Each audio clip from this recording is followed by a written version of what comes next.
எல்லாரும் இப்போ 8 பேர் மட்டும் தான் பேசுவாங்க. எல்லாரும் பேசுவாங்க. நிறைய பேர் நல்லா தெரிஞ்ச போக மாட்டாங்க. ஏன் போயிருக்கீங்க? வீட்டில் பேசணும்னா சொல்லுங்கள். உங்கள் வீட்டில் வந்து கன்வென்ஸ் பண்ணி சொல்லி அனுப்ப சொல்லணும்னா சொல்லுங்கள். நான் வந்து அது பேசுகிறேன் உங்கள்கிட்ட அனுப்ப சொல்லி சொல்கிறேன். இல்லை நான் கூட வரணும் அப்படின்னு பார்த்தீங்கன்னா சொல்லுங்கள். நான் டைம் எடுத்துன்னா வந்து உங்கள் கூட பாதுகாப்பு வந்துட்டு நான் வரேன். சரிங்களா? உங்களுக்கு வேலை தெரியுது. வேலைன்னா சிலம்பம் நல்லா சுத்த தெரியாது. ஆனால் போக மாட்டாங்க. காரணம் ஒரு பயம். வீட்டில் விட மாட்டேங்கிறாங்க. வீட்டில் வேலை சொல்கிறாங்க அப்படின்னு நினைக்கிறேன். அந்த மாதிரி நினைக்காங்க. நம்ம ஒரு தொழில் கற்றுக்கணும்னா அது ஒரு கற்றுக்கணும்.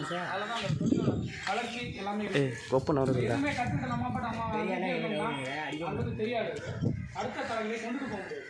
அதனால் வந்து நீங்கள் கண்டிப்பாக கற்றுக்கிட்டதை அடுத்த தலைமுறை கொண்டுட்டு போகணும்னா நீங்கள் 4 பேர் சொல்லிட்டாங்க 4 இடத்துல போய் விளையாடுங்க, ப்ரைஸை வாங்குங்க. அதை கொண்டா 4 பேர்த்த காமிச்சோம்னா அடுத்தவங்களுக்கு ஒரு ஆர்வம் வரும். எல்லாரும் நல்லா கற்றுக்கணும். எல்லாரும் நம்ம உள்ளது இவ்வளோ பெரிய லெவலில் வந்துருப்பாங்க. ஒரு லெவலில் கொண்டு வந்தோம் நம்ம ஸ்கூலில். ஏற்கனவே விளையாட்டு நம்ம ஸ்கூலில் நல்ல பேர் வாங்கிட்டு தான் இருக்குது. பெரம்பலூர் மாவட்டத்தில் சிலம்பத்தில் இப்போ நல்ல பேர் வாங்கிட்டு அப்படியே நம்ம தொடர்ச்சியாக மேலும் மேலும் அதிகரிச்சுட்டே இருக்கணும் அப்படின்னா என்னோட ஆசை. அதே மாதிரி இப்போ கலந்துக்கிட்டவங்க எல்லாமே வந்து அந்த சின்ன பசங்கள்லாம் வந்துருக்காங்க. அவங்களாம் வந்து இப்போ வெளிநாடு போகிறாங்கன்னா போயிட்டு கண்டிப்பாக உங்களுக்கு உதவி பண்ணுவாங்க. அவங்க மாதிரி உள்ள மட்டும் போகிறாங்க கேட்டோம்னு வச்சுக்கோங்க. நம்ம